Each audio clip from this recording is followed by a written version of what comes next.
Exam results వచ్చాయి. For example దగ్గరలో neat result కూడా ఉంది. నేను రెండోసారి రాశాను, మూడోసారి రాశాను. నేను చాలా బాగా కష్టపడ్డాను.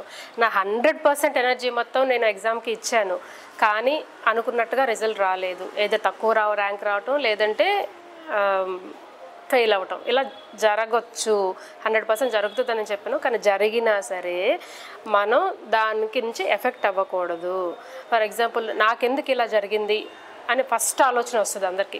వాడికి జరగలేదు, తను బాగానే కనుకన్నా నేనే బాగా చదివాను, కానీ వాళ్ళకి జరగలేదు, నాకెందుకు అనే ఒక ఆలోచనతో కుంగిపోతుంటారు.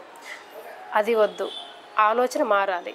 ఎలాగా? నాకెందుకు అనే ఆలోచన కాస్త నాకు మాత్రమే జరుగుతుంది, నాకు మాత్రమే జీవితంలో అన్ని కష్టాలు ఉన్నాయి అనే నెగిటివ్ థింకింగ్ ఎక్కువ అవుతూ ఉంటుంది. డిప్రెషన్లోకి వెళ్ళిపోతూ ఉంటారు. అది చిన్న చేంజ్. ఏం చేద్దాం? నాకెందుకు అనే కనుకన్నా వై మీ అనే దానికన్నా what to do now. Okay, నాకు ఇలా రాలేదు, ఇప్పుడు ఏం చేయాలి, నేను ఎలా దీని నుంచి బయటపడాలి, నాకున్న వేరే ఆప్షన్స్ ఏంటి అనే ఆలోచన విధానం చిన్నగా మారితే లైఫ్ చాలా బాగుంటుంది. సక్సెస్ అవుతారు. ఎప్పుడైనా మనం సక్సెస్ఫుల్ పీపుల్ చూసి ఇన్స్పైర్ అవుతాం. కానీ వాళ్ళు ఎన్ని నిద్రలేని రాత్రులు గడిపి ఉంటారు, ఎన్ని ఫెయిల్యూర్స్ దాటితే వాళ్ళకి ఆ సక్సెస్ వచ్చిందనేది మనం గుర్తించాలి. అందులో మనం కూడా ఉంటాం.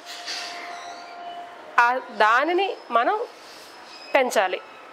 ఇప్పుడు నేనేం చేయాలి, what I have to do now అనేది మార్చండి ఆలోచన విధానంకి. Thank you.